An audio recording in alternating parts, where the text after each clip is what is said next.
ಎಲ್ರಿಗೂ ನಮಸ್ಕಾರ. ಆತ್ಮೀಯ ಧ್ರುವತಾರ ಯೂಟ್ಯೂಬ್ ಚಾನಲ್ಗೆ ಸ್ವಾಗತ. ಸ್ನೇಹಿತರೆ, ಒಂದಷ್ಟು ದಿನಗಳಿಂದ ಚರ್ಚೆಗಳಾಗ್ತಿದೆ ಸೋಷಿಯಲ್ ಮೀಡಿಯಾದಲ್ಲಿ. ಆ ಚರ್ಚೆ ಯಾವುದು ಅಂತಂದ್ರೆ, ನಮ್ಮ ಹೀರೋ ಕಟೌಟು ದೊಡ್ಡದು ಅಥವಾ ನಮ್ಮ ಹೀರೋನೇ ಮೊದಲು ಕಟೌಟ್ ಹಾಕ್ಸ್ಕೊಂಡಿದ್ದು, ಈ ಥರದೆಲ್ಲ ಚರ್ಚೆಗಳು ನಡೀತಿದೆ. ಆ ಚರ್ಚೆಗಳಿಗೆಲ್ಲ ಒಂದು ಉತ್ತರ ಒಂದು ವಿಡಿಯೋದಲ್ಲಿ ನಿಮ್ಗೆ ಸಿಗುತ್ತೆ. ಮೊದಲಿಗೆ ಕೋಟಿಗೊಬ್ಬ ಸಿನಿಮಾ ಏಪ್ರಿಲ್ 10ಕ್ಕೆ ಅಂತ ಅನೌನ್ಸ್ ಆಗುತ್ತೆ. ಅನೌನ್ಸ್ ಆದಾಗ ಅವ್ರ ಅಭಿಮಾನಿ ಬಳಗದಲ್ಲಿ ಒಂದಷ್ಟು ಚರ್ಚೆಗಳು ಶುರು ಆಗುತ್ತೆ. ಯಾವುದು ಅಂತಂದ್ರೆ, ಥಿಯೇಟ್ರ್ ಮುಂದೆ, ಪ್ರಸನ್ನ ಥಿಯೇಟ್ರ್ ಏನಿದೆ, ಥಿಯೇಟ್ರ್ ಮುಂದೆಗಡೆ ಒಂದು 100 ಅಡಿ ಕಟೌಟ್ನ ನಿಲ್ಲಿಸಬೇಕು ಅಂತ ಮಾತಾಗುತ್ತೆ.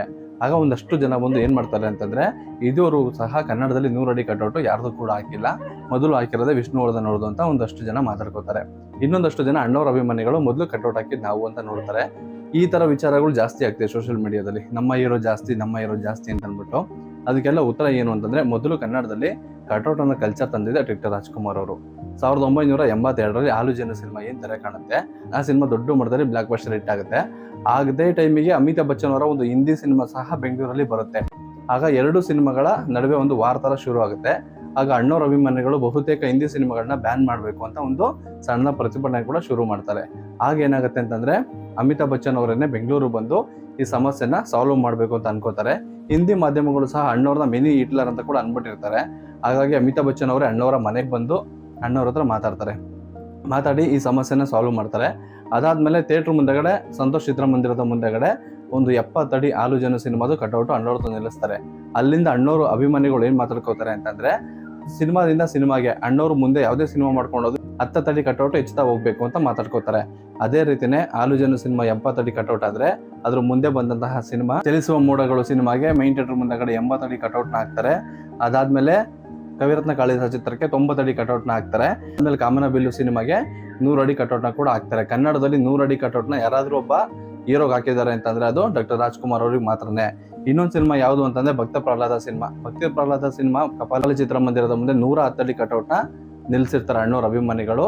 ಗಂಗಾರಾಮ್ ಕಟ್ಟಡ ಏನ್ ದುರಂತ ಆಗಿತ್ತೋ ಅದಾದ್ಮೇಲೆ ಅಣ್ಣವ್ರೆ ಹೇಳ್ಬಿಡ್ತಾರಂತೆ ಒಂದಷ್ಟು ಅಭಿಮಾನಿ ಸಂಘದವ್ರನ್ನ ಕರೆಸಿ, ಯಾವ್ದೇ ಕಾರಣಕ್ಕೂ ಚಿತ್ರಮಂದಿರದ ಮುಂದೆ ನೀವು 70, 80, 90 ಅಂತ ಈ ತರ ಕಟೌಟ್ ಹಾಕೊಂಡು ಹೋಗ್ತಾ ಇದ್ರೆ ನನ್ನ ಕೊನೆ ಸಿನಿಮಾಗೆ ನೀವು 300-400 ಅಡಿ ಕಟೌಟ್ ಮಾಡ್ಬೇಕಾಗತ್ತೆ.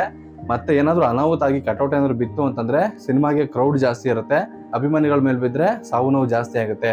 ಹಾಗಾಗಿ ಯಾವುದೇ ಕಾರಣಕ್ಕೂ ಅಷ್ಟು ದೊಡ್ಡ ಕಟೌಟ್ನ ಹಾಕಕ್ ಹೋಗ್ಬೇಡಿ ಅಂತ ಹೇಳ್ತಾರೆ. ಅಣ್ಣವರ ಮಾತಿಗೆ ಬೆಲೆ ಕೊಟ್ಟಂತ ಅಭಿಮಾನಿಗಳು ಅಲ್ಲಿಂದ ಯಾವುದೇ ಕಾರಣಕ್ಕೂ 100 ಅಡಿ ಕಟೌಟ್ನ ಮೀರೋದಿಲ್ಲ. ಅಲ್ಲಿವರೆಗೂ ಸಹ ಅಣ್ಣವರ ಸಿನಿಮಾಗಳು ಯಾವ್ದು ಬರ್ತಿತ್ತೋ ಎಲ್ಲ ಸಿನಿಮಾಗಳಿಗೂ ಸಹ ಒಂದು 90 ಅಡಿ 100 ಅಡಿ ಕಟೌಟ್ನ ಮಾತ್ರ ಹಾಕ್ತಿದ್ರು. ಇನ್ನೊಂದೇನು ಅಂತಂದ್ರೆ, ಆಗಿನ ಕಾಲದಲ್ಲಿ ಯಾವ ತರ ಇತ್ತು ಅಂತಂದ್ರೆ, ಅಣ್ಣವರಾಗಿರ್ಬೋದು ಅಥವಾ ವಿಷ್ಣುವರ್ಧನ್ ಅವರಾಗಿರ್ಬೋದು, ಒಂದು ಸಿನಿಮಾ ಬರ್ತಿದೆ ಅಂತಂದ್ರೆ 1 ತಿಂಗಳು ಅಥವಾ 1.5 ತಿಂಗಳಿಂದನೇ ಅಭಿಮಾನಿಗಳು ರೆಡಿ ಮಾಡ್ಕೋತಿದ್ರು. ಒಂದಷ್ಟು ದುಡ್ಡನ್ನ ಅಥವಾ ಒಂದಷ್ಟು ಸ್ಟಾರ್ಗಳನ್ನ, ಒಂದಷ್ಟು ಕಟೌಟ್ಗಳನ್ನ ಬರೀ ಅಭಿಮಾನಿಗಳನ್ನೇ ಅವರ ಸ್ವಂತ ದುಡ್ಡಿಂದ ಒಂದು ಕಟೌಟ್ನ ಥಿಯೇಟರ್ ಮುಂದೆಗಡೆ ನಿಲ್ಲಿಸ್ತಿದ್ರು. ಆದ್ರೆ ಇವಾಗ ಯಾವ ತರ ಆಗಿದೆ ಅಂತಂದ್ರೆ, ಪ್ರೊಡ್ಯೂಸರ್ ಏನಿರ್ತಾರೆ ಅವರೇ ಥಿಯೇಟರ್ ಮುಂದೆಗಡೆ ಕಟೌಟ್ನ ನಿಲ್ಲಿಸ್ತಾರೆ, ಅವರೇ ಪಟಾಕಿ ತರಿಸ್ತಾರೆ, ಅವರೇ ಜನನ್ನು ಕರೆಸ್ತಾರೆ. ಈ ತರ ಒಂದು ಎಲ್ಲದಕ್ಕೂ ಶುರು ಆಗ್ಬಿಟ್ಟಿದೆ. ಈಗ ಪ್ರತಿಯೊಂದು ಚಿತ್ರಮಂದಿರದಲ್ಲೂ ಅವರೇ ಕರೆಸಿರುವಂತ ಜನ ಕೂಡ ಜೈಕಾರಕ್ಕೆ ಹೋಗ್ತಿರ್ತಾರೆ.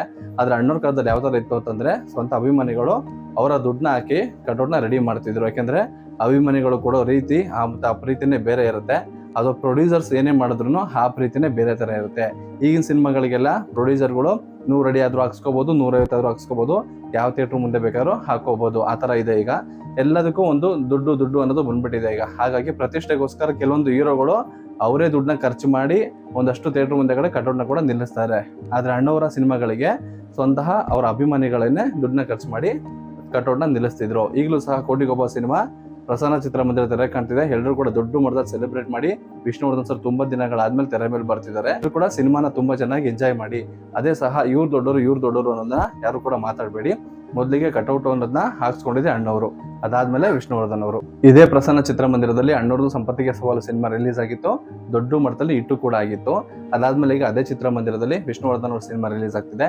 ಈ ಸಿನಿಮಾ ಒಂದಷ್ಟು ಜನ ಕಮೆಂಟ್ ಕೂಡ ಹಾಕಿದ್ರು.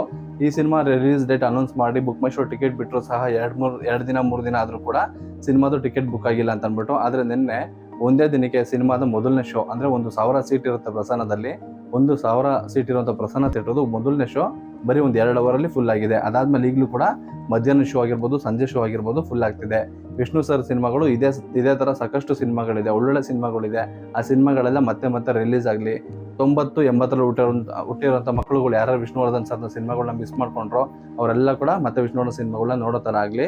ಕನ್ನಡದಲ್ಲಿ ಕಟೌಟ್ ಅನ್ನ ಹುಟ್ಟಾಕಿದ್ದು ಡಾಕ್ಟರ್ ರಾಜ್ಕುಮಾರ್ ಅವರು. ಅದಾದ್ಮೇಲೆ ಕೂಡ ಎಲ್ಲರೂ ಅದನ್ನ ಫಾಲೋ ಮಾಡ್ಕೊಂಡೋದ್ರು. ನಿಮ್ಗೆ ಇನ್ನೊಂದು ಸಿನಿಮಾ ನೆನಪಿರ್ಬೇಕು ಅನ್ಸುತ್ತೆ ವಿಷ್ಣುವರ್ಧನ್ ಅವ್ರದ್ದು, ಆ ಒಂದು ಸೀನ್ ಜಿಮ್ಮಿಗಲ್ಲು ಸಿನಿಮಾ ಅನ್ಸುತ್ತೆ.